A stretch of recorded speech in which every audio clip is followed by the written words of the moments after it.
அப்போதான் இந்த மாதிரி சுவாரஸ்யமான வீடியோக்களை நீங்க ரெகுலரா பார்க்க முடியும். இவங்களுடைய பேர் தான் தேவி. நம்ம தேவி வந்துட்டு கல்லூரி போகும்போதே ராகேஷ் அப்படிங்கிற ஒரு பையனை வந்துட்டு லவ் பண்ணவும் ஆரம்பிச்சிருக்கிறாங்க. நம்ம தேவி வந்துட்டு வீட்டுக்கு ஒரே ஒரு பொண்ணா இருந்ததுனால ரொம்பவே செல்லமா வளர்க்கவும் ஆரம்பிச்சிருக்கிறாங்க. நம்ம தேவி வந்துட்டு ஃபர்ஸ்ட் டைம் வந்துட்டு நம்ம ராகேஷை பார்க்கும்போது நட்பு ரீதியை தான் பழகவும் ஆரம்பிச்சிருக்கிறாங்க. ஆனா நாட்கள் போக போக 2 பேருமே ஒரே கல்லூரியில படிச்சதுனால ஒருத்தர் புரிஞ்சுக்க இட்டு புடிச்சுக்கிட்டதுனால 2 பேருமே ரொம்பவே டீப்பா லவ் பண்ணவும் ஆரம்பிச்சிருக்கிறாங்க. ஒரு கட்டத்துல நம்ம தேவியோடைய அம்மா அப்பாவுக்கு வந்துட்டு நம்ம ராகேஷ லவ் பண்ற விஷயம் வந்துட்டு தெரியவும் ஆரம்பிக்குது. நம்ம தேவியோடைய அப்பா வந்துட்டு ரொம்பவே ஸ்ட்ரிக்டா இந்த லவ் கிவ் எல்லாம் பண்றதெல்லாம் வச்சுக்காத, ஒழுங்கா படிக்கிற வேலையை மட்டும் பாரு, உனக்கு கல்யாண வயசு எப்ப வரும், உனக்கு யார திருமணம் பண்ணி வைக்கணுங்கிறத நாங்க தான் முடிவு பண்ணணும் அப்படின்னு சொல்லி ரொம்பவே ஸ்ட்ரிக்டா பேசவும் ஆரம்பிச்சிருக்கிறாங்க. இன்னொரு டைம் என் காதுக்கு விஷயம் வந்துச்சு அப்படின்னா உன்னை காலேஜ் விட்டே நிப்பாட்டக்கூடிய ஒரு கண்டிஷனுக்கு நீயே உண்டு பண்ணிற அப்படின்னு சொல்லி வார்னிங் பண்ணவும் ஆரம்பிச்சிருக்கிறாங்க. நம்ம தேவிக்கு என்ன பண்றதுன்னே தெரியல. ஏன்னா சின்ன வயசுல இருந்தே தன்னோட அம்மா அப்பாவுக்கு ரொம்பவே பயம். அது மட்டும் இல்லாம தன்னோட அம்மா அப்பாவை மீறி எந்த ஒரு விஷயமுமே பண்ணதே கிடையாது. அப்படிங்கறதுனால நம்ம ராகேஷை எப்படிடா மறக்கிறது, அவன்கிட்ட பேசாம நம்மளால இருக்க முடியாது அப்படின்னு சொல்லிட்டு நம்ம தேவி வந்துட்டு ரொம்பவே கவலைப்படவும் ஆரம்பிச்சிருக்கிறாங்க. இந்த ஒரு விஷயத்த நம்ம ராகேஷ் கிட்ட ஓப்பனாவே நம்ம தேவி வந்துட்டு சொல்லி புலம்பவும் ஆரம்பிச்சிருக்கிறாங்க. ஒரு பக்கம் தான் ஆசைப்பட்ட ராகேஷ மறக்க முடியல, மறுபக்கம் தன்னோட வளர்த்த அம்மா அப்பாவை நினைச்சு பார்க்கவும் செய்யறாங்க. என்னதான் இருந்தாலும் காதல் வந்துட்டு கண்ணை மறைக்கும் இல்லையா, அதனால நம்ம ராகேஷ் தான் நம்ம வாழ்நாள் முழுக்க வரப்போறான் அப்படின்னு சொல்லிட்டு நம்ம ராகேஷ் கிட்ட மறுபடியும் பேசி பழகவும் ஆரம்பிச்சிருக்கிறாங்க. கல்லூரியில சில நாட்கள் வந்துட்டு கல்லூரிக்கு போகாம கட்டிங் அடிச்சுட்ட தியேட்டர் பீச்சுன்ட்டு மறுபடியும் சுத்தவும் ஆரம்பிச்சிருக்கிறாங்க. ஆனா யார் கண்ணுலையும் மாட்டாம ரொம்பவே சந்தோஷமா அவங்களுடைய கல்லூரி வாழ்க்கையும் போய்கிட்டே இருக்கவும் ஆரம்பிச்சிருக்கு. நம்ம தேவி வந்துட்டு நம்ம ராகேஷ் கிட்ட மறுபடியும் நம்மளுடைய லவ் விஷயம் என்ன அம்மா அப்பாவுக்கு தெரிஞ்சா கண்டிப்பா கல்லூரி விட்டே நிப்பாட்டிடுவாங்க. இன்னும் 1 வருஷம் தான் டைம் இருக்கு. இந்த 1 வருஷம் வரைக்கும் என்னுடைய அம்மா அப்பா கண்ணுல நம்ம மாட்டாம நல்லபடி கல்லூரி வாழ்க்கைய முடிச்சிட்டோம்னா மெச்சூர் ஏஜ் நம்மளுக்கு வந்துரும். அதுக்கப்புறமா எங்க அம்மா அப்பா சம்மதிக்கலனாலும் நம்ம வேற எங்காச்சும் போய் திருமணம் பண்ணிக்கலாம் அப்படின்னு சொல்லி முடிவு பண்ணவும் ஆரம்பிக்கிறாங்க. அதனால நல்லபடியா கல்லூரி வாழ்க்கையும் படிச்சு முடிக்கவும் ஆரம்பிக்கிறாங்க. கல்லூரி வாழ்க்கைய படிச்சு முடிச்சதுக்கு அப்புறமா ஒரு வாட்டி வீட்டுல பேசி பார்க்கலாம் அப்படின்னு சொல்லிட்டு நம்ம தேவி வந்துட்டு அவங்களுடைய அம்மா அப்பா கிட்ட பேசவும் ஆரம்பிக்கிறாங்க. ஆனா நம்ம தேவியோடைய அம்மா வந்துட்டு அதுக்கு கொஞ்சம் கூட சம்மதம் கொடுக்கல. இன்னும் நீ அந்த பையன்கிட்ட பேசிக்கிட்டு தான் இருக்கியா அப்படின்னு சொல்லி ரொம்பவே கண்டிக்கவும் ஆரம்பிச்சிருக்கிறாங்க. இதுக்கப்புறமா நம்ம அம்மா அப்பா கிட்ட சொல்றதெல்லாம் வேலைக்கு ஆகாது அப்படின்னு சொல்லிட்டு 2 பேருமே படிச்சு முடிச்சதுக்கு அப்புறமா வெளியூருக்கு போய் திருமணமும் பண்ணிக்கிறாங்க. திருமணம் பண்ண கொஞ்ச நாள்லயே நம்ம ராகேஷனுடைய வீட்டுல வந்துட்டு ஒத்துக்கவும் ஆரம்பிக்கிறாங்க. ஏன்னா திருமணம் பண்ணது பண்ணிட்டாங்க. அது மட்டும் இல்லாம நம்ம ராகேஷும் வீட்டுக்கு ஒரே ஒரு பையன்தான், வீட்டுல வேற யாருமே கிடையாது. தன்னுடைய அம்மாவும் அப்பாவும் நம்ம ராகேஷ் மட்டும்தான் அப்படிங்கறதுனால அவங்களுடைய வீட்டுல வந்துட்டு அக்செப்ட் பண்ணிக்க இட்டதுனால தன்னுடைய மனைவி தேவிய கூட்டிட்டு நம்ம ராகேஷ் வந்துட்டு தன்னுடைய வீட்டுக்கு போகவும் ஆரம்பிச்சிருக்கிறாங்க. தன்னுடைய வீட்டுல ரொம்பவே சந்தோஷமா நம்ம தேவி கூட வாழவும் ஆரம்பிக்கிறாங்க. நம்ம தேவி வந்துட்டு கல்லூரி படிக்கும் போதே பாக்குறதுக்கு அவ்வளவு ஒரு அழகா இருப்பாங்க. ஆனா கொஞ்சம் குண்டா இருக்கிறதுனால அவங்களுடைய உடலமைப்பு வந்துட்டு கொஞ்சம் பாக்குறதுக்கு கவர்ச்சிகரமா இருக்கிறதுனால யாரா இருந்தாலும் நம்ம தேவிய பாக்குற விதமே கண்ணோட்டமே வேற மாதிரி இருக்கு. அப்படிங்கறதுனால நம்ம தேவி வந்துட்டு யார்கிட்டயுமே பேச மாட்டாங்க. கொஞ்சம் கூச்சப்பட்டுக்கிட்டு வீடு உண்டு தான் வேலை உண்டு அப்படிங்கிற ஒரு சூழ்நிலையில தான் இருந்துகிட்டு வந்திருக்கிறாங்க. நம்ம தேவி கூட நம்ம ராகேஷ் வந்துட்டு ரொம்பவே சந்தோஷமா ஒரு உல்லாச வாழ்க்கைய வந்துட்டு வாழவும் ஆரம்பிக்கிறாங்க. தான் குடும்ப வாழ்க்கையில இணைஞ்சதுக்கு அப்புறமா தனக்குன்னு ஒரே ஒரு குழந்தையும் பிறக்க ஆரம்பிக்குது. குழந்தை பிறந்ததுக்கு அப்புறமா அந்த ஒரு குழந்தைய ரொம்பவே சந்தோஷமா வளர்க்கவும் ஆரம்பிச்சிருக்கிறாங்க. நம்ம ராகேஷ்னுடைய அம்மா அப்பா 2 பேருமே ரொம்பவே சைலண்ட் டைப் தான். இருந்தாலும் நம்ம தேவிய கல்யாணம் பண்ணதுக்கு அப்புறமா நம்ம தேவியுடைய மாமியார் வந்துட்டு நம்ம தேவி கூட ரொம்பவே நெருக்கமா பழகவும் ஆரம்பிச்சிருக்கிறாங்க. தேவிக்கு எந்த ஒரு வேலை செஞ்சாலும் அவங்களுடைய மாமியார் வந்துட்டு சப்போர்ட் பண்ணிக்கிட்டு நான் இருக்கேம்மா, நான் செஞ்சு தரேன், எந்த ஒரு வேலை செஞ்சாலும் நீ போய் கொஞ்சம் ரெஸ்ட் எடுமா, நான் பார்த்தேன் உக்கிறேன் அப்படின்னு சொல்லி ரொம்பவே உதவியாவும் இருந்திருக்கிறாங்க. அதனால நம்ம தேவிக்கு தன்னோட மாமியார் மேல ரொம்பவே அளவு கடந்த பாசமும் இருந்திருக்கு. அதனால நம்ம தேவியும் தன்னுடைய அம்மா அப்பாவை பாத்துக்கிறது போலதான் தன்னுடைய மாமனார் மாமியார் வந்துட்டு பாத்துக்கவும் செய்றாங்க. நம்ம தேவியுடைய மாமனார் வந்துட்டு எந்த ஒரு வார்த்தையுமே பேசவே மாட்டாரு. எப்பயாச்சும் பார்த்தாருனாக்க சிரிப்பாரு, அதோட சரி. மத்தபடி சாப்பிடியம்மா தூங்குமா அப்படின்னுட்டு 2 வார்த்தை தான் பேசுவார். வேற எதுவுமே தன்னுடைய மருமகள்கிட்ட வந்துட்டு தன்னுடைய மாமனார் வந்துட்டு பேசினதே கிடையாது. அதனால நம்ம தேவியும் தன்னுடைய மாமியார் கிட்ட தான் எந்த ஒரு விஷயமா இருந்தாலும் ஷேர் பண்ணவும் ஆரம்பிச்சிருக்கிறாங்க. நாளடைவுல நம்ம திடீர்னு ஒரு நாள் நம்ம தேவியினுடைய மாமியார் வந்துட்டு மயக்கம் போட்டு கீழே விழவும் ஆரம்பிக்கிறாங்க. நம்ம தேவிக்கு என்ன பண்றதுன்னே தெரியல. உடனடியா தன்னுடைய கணவருக்கு போன் பண்ணிட்டு தன்னோட மாமியார கூட்டிட்டு ஹாஸ்பிட்டலுக்கு அவசர அவசரமா போகவும் செய்யறாங்க. ஆனா போன உடனே நம்ம தேவியினுடைய மாமியார வந்துட்டு ஐசியூல வைக்கிறாங்க. அதுக்கப்புறமா நம்ம தேவியுடைய மாமியார் வந்துட்டு இறந்துடவும் செய்யறாங்க. நம்ம தேவிக்கு என்ன பண்றதுன்னே தெரியல. உடனடியா டாக்டர்கள்ட்ட ரிப்போர்ட் எல்லாம் வாங்கி பாக்குறாங்க. ஏற்கனவே அவங்களுக்கு வந்துட்டு ஹார்ட் அட்டாக் வந்துட்டு 2 டைம் வந்திருக்கு, இது 3rd அட்டாக் அப்படின்னு சொல்லிட்டாங்க. இதுக்கப்புறம் எங்களால எதுவுமே பண்ண முடியாதுமா அப்படின்னு சொல்லவும் ஆரம்பிச்சிருக்கிறாங்க. நம்ம தேவியோடைய மாமியாருடைய இழப்ப வந்துட்டு நம்ம தேவியால தாங்கிக்கவே முடியல. ரொம்ப நாள் வீட்ல வந்துட்டு அழுதுகிட்டே இருந்திருக்கிறாங்க. இருந்தாலும் இந்த ஒரு சூழ்நிலைய கடந்து போய்தானே ஆகணும் அப்படின்னு சொல்லிட்டு தன்னுடைய பையனை பாத்துக்கிட்டு தன்னோட லைஃபை பாத்துக்கிட்டு பொறுமையா கொஞ்ச நாள் வந்துட்டு வாழ்க்கையை அப்படியே நகர்த்திக்கிட்டு போகவும் செஞ்சிருக்கிறாங்க.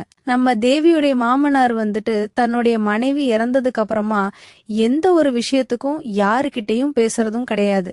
தன்னுடைய வீட்டுல தன்னுடைய மருமகள் கையால சமைச்சு தரத சாப்பிட்டுக்கிட்டு அவங்களால முடிஞ்ச ஒரு வேலைக்கு போய்கிட்டு வீட்டுக்கு வந்து ரெஸ்ட் எடுத்துக்கிட்டும் இருந்திருக்கிறாங்க. இவங்களுடைய குடும்பம் வந்துட்டு ஒரு நடுத்தர குடும்பம் தான் அப்படிங்கறதுனாலயும் நம்ம தேவியுடைய கணவரால தன்னுடைய அம்மா வந்துட்டு இறந்த துக்கத்தை தாங்கவே முடியல. அது ஒரு பக்கம் இருந்தாலும் இவங்க வந்துட்டு ரொம்பவே வறுமையான குடும்பத்துல உந்ததுனால கொஞ்ச நாள் நம்ம வெளிநாட்டுக்கு போயிட்டு வந்தா நல்லா இருக்குமே, கொஞ்சம் நம்ம கடனையே அடைச்சிடலாம். ஏன்னா நம்மளுக்குன்னு ஒரு குடும்பம் இருக்கு, நம்மளுக்குன்னு ஒரு பையன் இருக்கான், அந்த பையனுடைய எதிர்காலத்தைனாச்சும் பார்க்கணும். அது மட்டும் இல்லாம நம்ம அப்பாவும் இன்னைக்கு ரொம்பவே மனசுடைஞ்சு போய் உக்காந்துருக்காரு. நம்ம கொஞ்ச நாள் இந்த கடனெல்லாம் நம்ம அடைச்சிட்டு வந்துட்டோம்னாக்க நம்மளுடைய அப்பாவனாச்சும் நல்லபடியா பாத்துக்கணும் அப்படின்னு சொல்லி நம்ம தேவியுடைய கணவர் ராகேஷ் வந்துட்டு முடிவு பண்ணவும் செய்யறாங்க. அப்படி இருக்கும்போது லண்டன்ல இருந்து தன்னுடைய நண்பர் மூலமா விசா வந்துட்டு கிடைக்கவும் ஆரம்பிக்குது. உடனடியா தன்னுடைய மனைவி கிட்ட வந்துட்டு சொல்லிட்டு, நான் வந்துட்டு லண்டன் போறேன், என்னுடைய அப்பாவுக்கு எந்த ஒரு விஷயமுமே தெரியாது, ரொம்பவே அறியாத ஒரு வயசு போல, சின்ன வயசு பையன் மேலதான் எங்க அப்பாவோட நடவடிக்கை இருக்கும், அதனால ரொம்பவே பத்திரமா என்னுடைய அப்பாவை மட்டும் நான் வர வரைக்கும் பாத்துக்கமா, நான் ஒரு 2 வருஷத்துல போயிட்டு நம்மளுடைய கடன் எல்லாத்தையும் அடைச்சிட்டு கொஞ்சம் நான் பணம் சம்பாரிச்சுட்டு வந்துட்டேன்னு நம்மளுடைய லைஃபை பாத்துக்கலாம் அப்படின்னு சொல்லிட்டு நம்ம ராகேஷ் வந்துட்டு லண்டன் போகவும் ஆரம்பிக்கிறாங்க. நம்ம தேவிக்கு வந்துட்டு என்ன சொல்றதுன்னே தெரியல. ஒரு பக்கம் கஷ்டமா இருந்தாலும் நம்ம குடும்பம் வந்துட்டு இப்போதைக்கு வறுமையில இருக்கு. அது மட்டும் இல்லாம நம்மளுடைய குழந்தையுடைய எதிர்காலமும் இன்னைக்கு பணம் இல்லாம எதுவுமே பண்ண முடியாது அப்படின்னு சொல்லிட்டு ஓகேன்னு சொல்லிட்டு நான் பாத்துக்கிறேன் அப்படின்னு சொல்லி நம்பிக்கையும் கொடுக்கவும் ஆரம்பிக்கிறாங்க. நம்ம ராகேஷ் வந்துட்டு லண்டன் போனதுக்கு அப்புறமா வேலைக்கு போய் நல்லா சம்பாரிச்சு நல்ல ஒரு வருமானத்துல வந்துட்டு தன்னுடைய மனைவிக்கு வந்துட்டு பணம் அனுபவம் செய்யறாங்க. அந்த ஒரு பணத்தை வச்சுதான் தன்னுடைய குடும்ப செலவு எல்லாத்தையும் பார்த்துக்கிட்டு தன்னுடைய மாமனாரையும் தன்னுடைய சொந்த அப்பாவா நினைச்சு எல்லா கடமைகளும் அவங்களுக்கு உரியது எல்லாமே நம்ம தேவி வந்துட்டு செய்யவும் ஆரம்பிக்கிறாங்க. ஆனா நாள் ஆக நம்ம தேவியும் தன்னுடைய மாமனார் மட்டும்தான் இந்த ஒரு வீட்டுல வாழ்ந்துகிட்டு இருந்ததுன்னா தன்னுடைய மாமனாருடைய பார்வை நடவடிக்கை எதுவுமே சரி கிடையாது அப்படிங்கறத புரிஞ்சுக்கவும் ஆரம்பிக்கிறாங்க. ஏன்னா தன்னுடைய மாமியார் இருந்த வரைக்குமே தான் எந்த ஒரு வார்த்தையுமே பேசாத தன்னுடைய மாமனார் வந்துட்டு இன்னைக்கு அவங்க இறந்ததுக்கு அப்புறமா அடிக்கடி நம்ம தேவிக்கு பக்கத்துல வந்து உட்கார்றது, டியோ ஒன்னா உட்காந்து சாப்பிடுறது, இல்லன்னா டிஃபன் சாப்பிடுறது, ரொம்பவே நெருக்கமா ரெட்ட வார்த்தையில ரெட்டையர்த்தத துளை பேசுறது அப்படின்னுட்டு நிறையவே இவங்களுடைய நடவடிக்கை வந்துட்டு மாறி இருக்கவும் ஆரம்பிச்சிருக்கு. நம்ம தேவிக்கு கொஞ்சம் பயமாவும் இருக்கு. ஏன்னா நம்ம தேவியோடைய உடல் அமைப்பு வந்துட்டு கொஞ்சம் இப்படி இருக்கிறதுனாலதான் தன்னுடைய மாமனார் வந்துட்டு நம்மள தப்பான கண்ணோட தத்துல பாக்குறாரு அப்படின்னு சொல்லி நம்ம தேவிக்கு தன்னுடைய உடல் நடுக்கத்தோட ரொம்பவே பயத்துல இருக்கவும் ஆரம்பிச்சிருக்கிறாங்க. ஆனா இந்த ஒரு விஷயத்த நம்மளுடைய கணவர்கிட்ட சொன்னா நம்ம கணவரும் நம்ப மாட்டாரு. அது மட்டும் இல்லாம அவரே தன்னுடைய அம்மாவை இழந்துட்டு இப்பதான் ஃபாரினுக்கு போய் ஓரளவுக்கு சம்பாரிச்சிட்டு இருக்காரு. இந்த ஒரு விஷயம் தெரிஞ்சாக்க ரொம்பவே கவலைப்படுவாரு அப்படின்னு சொல்லிட்டு இந்த ஒரு விஷயத்த வந்துட்டு மறைக்கவும் ஆரம்பிக்கிறாங்க. ஆனா தேவியோடைய கேரக்டர் வந்துட்டு யாருகிட்டயுமே இது வரைக்கும் எந்த ஒரு தப்பும் பண்ணதே கிடையாது. யார்கிட்டையும் ரொம்ப சிரிச்சு பேசினது கூட கிடையாது. தன்னுடைய கணவருக்கு ரொம்பவே உண்மையாவும் நேர்மையாவும் நம்ம தேவி வந்துகிட்டு வாழ்ந்துகிட்டும் இருந்திருக்கிறாங்க. அதனால நம்ம தேவி வந்துட்டு நம்மளுடைய கட்டுப்பாட்டை மீறி என்ன நடந்துற போது இந்த வீட்ல அப்படின்னு சொல்லி நம்ம தேவி வந்துட்டு தன்னுடைய மாமனார் கூட ஒரே வீட்டுலதான் வாழவும் ஆரம்பிச்சிருக்கிறாங்க. அப்பதான் திடீர்னு ஒரு நாள் வந்துட்டு அதிகமா மழை பெய்யவும் ஆரம்பிக்குது. அந்த ஒரு வீட்டுல பவர் கட் ஆயிடுச்சு. பவர் கட் ஆனதுக்கு அப்புறம் தன்னோட மொபைல் டார்ச் வச்சு சமையலறையில சமைச்சுக்கிட்டும் இருந்திருக்கிறாங்க. தன்னுடைய மாமனார் வந்துட்டு பின்னாடி வந்து நம்ம தேவிய வந்துட்டு தொட்டு பேசவும் ஆரம்பிச்சிருக்கிறாங்க.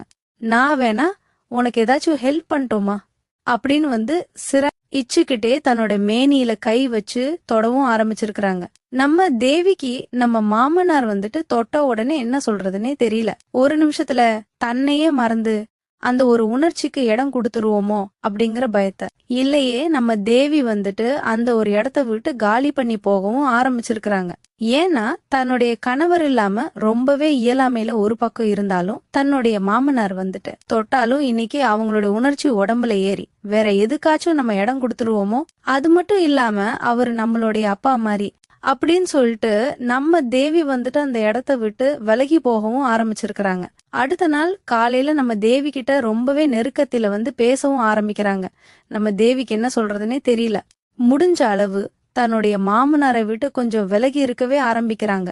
அதுக்கப்புறமா நம்ம தேவி வந்துட்டு இந்த ஒரு சூழ்நிலையை எப்படியாச்சும் மாத்தியே ஆகணும் அப்படின்னு சொல்லிட்டு தன்னுடைய மாமனார் கிட்ட வந்துட்டு எங்க அம்மாவுக்கு ரொம்பவே உடம்பு சரியில்லை மாமா, நான் வந்துட்டு ஒரு 2-3 நாள் என்னுடைய அம்மா அப்பாவை போயிட்டு பார்த்துட்டு வந்துறேன் அப்படின்னு சொல்லி பர்மிஷன் கேட்கவும் ஆரம்பிக்கிறாங்க. நம்ம ராகேஷ் கிட்டையும் கால் பண்ணி கேட்டதுக்கு ஒன்னும் பிரச்சனை இல்லம்மா, நீ போயிட்டு வா. ஆனா அப்பா வந்துட்டு இங்க இருந்து தனியா ரொம்ப கஷ்டப்படுவ, அதனாலதான் பார்த்தேன். அவருக்கு சரியா குக் பண்ண கூட தெரியாது. அவருக்கு எந்த ஒரு வெளியில போயிட்டு வரவும் சரியா அனுபவம் கிடையாது. அதனால நீ எந்த அளவுக்கு சீக்கிரமா உன்னுடைய அம்மா அப்பாவை போய் பார்த்துட்டு வர முடியுமோ அந்த அளவுக்கு சீக்கிரம் போயிட்டு வந்துருமா அப்படின்னு சொல்லி நம்ம ராகேஷும் சொல்லவும் ஆரம்பிச்சிருக்கிறாங்க. உடனடியா நம்ம தேவி வந்துட்டு அவங்களுடைய அம்மா அப்பாவுடைய வீட்டுக்கு வந்துட்டு போகவும் ஆரம்பிச்சிருக்கிறாங்க. போய் அவங்களுடைய அம்மாவுடைய மடியில வந்துட்டு படுத்து ஒரு ஆறுதலாவு அவங்க அம்மா கிட்ட 2 வார்த்தை வந்துட்டு பேசவும் ஆரம்பிக்கிறாங்க. ஆனா தன்னுடைய அம்மா கிட்டையும் இத பத்தி என்னதான் சொல்றதுன்னு நம்ம தேவிக்கு தெரியல. ஏன்னா அம்மா ஏதாச்சும் சொன்னோம்னா நம்மையும் நம்மளுடைய அம்மா அப்பா வந்துட்டு தப்பா நினைப்பாங்களோ. ஏன்னா நம்ம மாமனாருக்கு ரொம்பவே வயசாயிடுச்சு. நீ எதுவுமே பண்ணாம நீ கரெக்டா இருந்தா அவர் ஏன் உன்னை தப்பான கண்ணோட்டத்துல பாக்க போறாரு அப்படின்னு சொல்லி யாரா ஏதாச்சும் நம்மள தப்பா வந்துட்டு பாப்பாங்களோ அப்படின்னு சொல்லிட்டு எதுவுமே நம்ம தேவி வந்துட்டு சொல்லல. தன்னுடைய அம்மாவுடைய மடியில வந்துட்டு அரவணைப்புல படுத்து கொஞ்ச நேரம் ரெஸ்ட் எடுக்கவும் ஆரம்பிக்கிறாங்க. ஆனா அவங்களுடைய கண்ணிலேயே அந்த ஒரு வழி தெரிஞ்சதுனால தன்னுடைய அம்மாவும் நம்ம தேவி எதுவும் சொல்லாததுனால இத பத்தி எதுவுமே கேட்க கிடையாது. ஆனா தலைய பொறுமையா வருடி விட்டு எந்த ஒரு பிரச்சனையா இருந்தாலும் நீ இன்னைக்கு ஒரு குடும்பத்துல இருக்க, உனக்குன்னு ஒரு குழந்தை இருக்கு, நல்லபடியா இந்த ஒரு வீட்டுல சந்தோஷமா வாழணும், இதுதான் எங்களுடைய கடைசி வரைக்கும் ஒரு பெரிய ஆசையா இருக்கும் அப்படின்னு அவங்க வந்துட்டு அனுதாபத்தையும் தெரிவிக்கவும் ஆரம்பிச்சிருக்கிறாங்க. உடனடியா ஒரு வாரம் வந்துட்டு தன்னுடைய அம்மா வீட்டுல ரொம்பவே சந்தோஷமா இருந்திருக்கிறாங்க. என்னதான் சந்தோஷமா இருந்தாலும் தன்னுடைய மாமனார் வந்துட்டு தன்னை பார்த்த பார்வை தன்கிட்ட ரெட்ட அர்த்தத்துல பேசின வார்த்தை எல்லாமே நம்ம தேவிக்கு வந்துட்டு கண்ணு முன்னாடியே வந்துட்டு போனது. அதனால அவங்களால நிம்மதியா சாப்பிடவும் முடியல, நிம்மதியா தூங்கவும் முடியல. ரொம்பவே வந்துட்டு கஷ்டப்பட்டுக்கிட்டு இருந்திருக்கிறாங்க. ஏன்னா இந்த ஒரு விஷயத்தெல்லாம் வெளியில யார்கிட்ட சொல்றதுன்னு தெரியல. தன்னுடைய ஃப்ரெண்டு கிட்ட சொல்றதா, இல்ல தன்னுடைய அம்மா அப்பா கிட்ட சொல்லி புலம்புறதா அழுகிறதா, இல்ல தன்னுடைய கணவர் கிட்ட சொல்றதா அப்படின்னு சொல்லி யாருகிட்டயுமே சொல்லாம தன்னோட மனசோட போட்டு புழுங்கிக்கிட்டும் இருந்திருக்கிறாங்க. அதுக்கப்புறமா ஒரு வாரம் கழிச்சு நம்ம ராகேஷ் வந்துட்டு நம்ம தேவிக்கு கால் பண்ணி இன்னும் நீ ஊருக்கு போகலையா? அப்பாவை யார் பாத்துக்குவா? அப்பாவுக்கு கால் பண்ணும்போது ரொம்பவே அவருடைய குரல் வந்துட்டு ரொம்பவே நெருக்கமா இருந்துச்சு. அதனால நீ சீக்கிரம் வீட்டுக்கு போய் அப்பாவை பத்திரமா பாத்துக்குமா. இன்னும் கொஞ்ச நாள் தான் நான் வந்துட்டு ஊருக்கு கிளம்பி வந்துருவேன் அப்படின்னு சொல்லவும் ஆரம்பிச்சிருக்கிறாங்க. வேற வழி இல்லாம தன்னோட பையனை கூட்டிட்டு மறுபடியும் தன்னோட மாமனார் கூட மாமனாரோட வீட்டுக்கே போகவும் ஆரம்பிக்கிறாங்க. போனதுக்கு போகும்போதே நம்ம தேவி வந்துட்டு நம்மளுடைய கட்டுப்பாட்டை மீறி நம்மளை யாருமே தொட முடியாது, நம்மளுடைய பெர்மிஷன் இல்லாம நம்மளை யாரும் எதுவும் பண்ணிட முடியாது அப்படிங்கிற ஒரு தன்னம்பிக்கை வந்துட்டு வளர்த்துக்கிட்டு தன்னுடைய மாமனார் வீட்டுக்கு மறுபடியும் போகவும் ஆரம்பிச்சிருக்கிறாங்க. ஒரு 2-3 நாள் வந்துட்டு தன்னுடைய மாமனார் வந்துட்டு கரெக்டா தான் இருந்திருக்கிறாங்க. அதுக்கப்புறமா மறுபடியும் பழைய கிழவி கதவை திறந்துட்டு தன்னுடைய மருமகள் கிட்ட ரொம்பவே நெருங்கி பேச ஆரம்பிச்சிருக்கிறாங்க. அப்படி ஒரு நாள் நைட்டு தூங்கும் போது நைட்டு 11 மணிக்கு மேல வந்து கதவை தட்டி கதவை திறமா, நான் வந்துட்டு உள்ள வர்றேன் அப்படின்னு சொல்லி பேசவும் ஆரம்பிச்சிருக்கிறாங்க. உனக்காக தான் என்னுடைய மனைவியவே நான் வந்துட்டு இந்த லெவலுக்கு மறந்துட்டு இன்னைக்கு நிம்மதியா இருக்கேன். என்னுடைய மனைவிய வேணான்னு நான் உனக்காக தான் முடிவு பண்ணேன். எனக்காக நீ வந்துட்டு இந்த ஒரு விஷயத்துல கூட இருக்க மாட்டியா? நீ என்னை விட வயசுல சின்ன வயசு பொண்ணா இருந்தாலும் உனக்கும் உணர்ச்சிகள் எல்லாம் இருக்கு. உன்னி எவ்வளவு அழகா இருக்கு தெரியுமா அப்படின்னு சொல்லி அவங்கள வந்துட்டு வர்ணிக்கவும் ஆரம்பிச்சிருக்கிறாங்க. தன்னுடைய மாமனார் வந்துட்டு இந்த ஒரு வார்த்தையெல்லாம் பேச பேச இந்த ஒரு வார்த்தைலாம் நம்ம தேவிக்கு ரொம்பவே இரிட்டேட்டா இருக்க ஆரம்பிக்குது. உடனடியா சத்தம் போட்டு கத்தவும் ஆரம்பிச்சிருக்கிறாங்க. இத வந்துட்டு அக்கம் பக்கத்துல இருந்த வீடுகளுக்கெல்லாம் தெரியவும் ஆரம்பிச்சிருக்கு. அடுத்த நாள் காலையில பக்கத்து வீட்டு பாட்டியும் பேரனும் போலீஸை கூட்டிட்டு வீட்டுக்கு வந்திருக்கவும் ஆரம்பிச்சிருக்கிறாங்க. வீட்டுக்கு வந்து கதவை திறந்து பார்க்கும்போது ரொம்பவே அதிர்ச்சியா இருந்திருக்கு நம்ம தேவிக்கு. என்ன சொல்றதுன்னே தெரியல. அப்பதான் அந்த பக்கத்து வீட்டு பாட்டிங்கெல்லாம் வந்துட்டு, நீ இப்ப ஒரு நாள் படுற கஷ்டத்தை நாங்களும் டெய்லியும் ரெகுலரா பாத்துக்கிட்டு தான் இருக்கோம். உன்னுடைய மாமியார் வந்துட்டு இறந்ததுலயே எங்களுக்கு வந்துட்டு இன்னும் சந்தேகம் இருக்கு. ஏன்னா இந்த ஆள் வந்துட்டு யார்கிட்டயும் பேசினது கிடையாது, ஆனா இவருடைய நடவடிக்கை முற்றிலுமா வேற மாதிரி இருக்கு அப்படின்னு சொல்லி. அது மட்டும் இல்லாம இன்னைக்கு உன்னுடைய கணவரும் வெளிநாட்டுல இருக்காரு, ஆனா இவர் வந்துட்டு டெய்லியும் உன்கிட்ட ரெட்டை அர்த்தத்துல பேசுறது, உன்னை டார்ச்சர் பண்றதுன்னுட்டு நிறைய கொடுமைகளை வந்துட்டு பண்ணிக்கிட்டு தான் இருந்திருக்கிறாங்க. அதனால இதெல்லாம் நாங்க பார்த்து நாங்க வந்துட்டு போலீஸ் ஸ்டேஷன்ல போயிட்டு கம்ப்ளைண்ட் பண்ண, நீ போலீஸை இங்க கூட்டிட்டு வந்திருக்கோம் அப்படின்னு சொல்லவும் ஆரம்பிச்சிருக்கிறாங்க. உடனடியா தன்னோட மாமனாரை கூப்பிட்டு விசாரிக்கவும் ஆரம்பிச்சிருக்கிறாங்க. அப்பதான் ஒரு உண்மை தெரியுது. தன்னுடைய மாமியார தன்னுடைய மாமனார் தான் தன்னுடைய கையாலேயே கொலை பண்ணிருக்காரு அப்படின்னு சொல்லிட்டு. ஏன்னா மருமகள் வந்துட்டு வீட்டுக்கு வந்த நாள்ல இருந்து மருமகள் மேலவன துட்டு நம்ம மாமனாருக்கு ரொம்பவே கண் வைக்கவும் ஆரம்பிச்சிருக்கிறாங்க. தன்னுடைய மருமகளை அடையிறதுக்கு தன்னுடைய ஒய்ஃப் வந்துட்டு இடையூறா இருக்கிறதுனால தன்னுடைய மனைவியவே நம்ம மாமனார் வந்துட்டு கொல்லவும் ஆரம்பிச்சிருக்கிறாங்க. இந்த ஒரு உண்மையை தெரிஞ்சுக்கிட்ட நம்ம தேவி வந்துட்டு இவருடைய நடவடிக்கை பார்வைதான் வித்தியாசமா இருக்கு அப்படின்னு பார்த்தாக்க இவரு ரொம்பவே பெரிய கொலைகாரனா பான் போல அப்படின்னு சொல்லிட்டு, இனிமே இந்த ஒரு குடும்பத்துல இனிமே நம்ம இருக்கவ கூடாது அப்படின்னு முடிவு பண்ணி வீட்டை விட்டு வெளியில வரவும் ஆரம்பிக்கிறாங்க. அப்பதான் தன்னுடைய கணவரும் வெளிநாட்டில இருந்து ஊருக்கு வரவும் ஆரம்பிச்சிருக்கிறாங்க. நம்ம ராகேஷ பார்த்த உடனே நம்ம தேவிக்கு என்ன சொல்றதுன்னே தெரியல. கட்டிப்பிடிச்சு கண் கலங்கி அழுகவும் செய்றாங்க. அதுக்கப்புறம் அங்க இருந்து நடந்த விஷயம் எல்லாமே நம்ம ராகேஷ் வந்துட்டு தெரிஞ்சுக்கிட்டு தன்னுடைய மனைவிய எந்த ஒரு வார்த்தையுமே சொல்ல கிடையாது. நீ என்ன மன்னிச்சிருமா, இவ்வளவு நாள் உன்னை தனியா விட்டுட்டு இந்த ஒரு வீட்டுல விட்டுட்டு போனதுக்காக நான் தான் உன்கிட்ட மன்னிப்பு கேட்கணும்.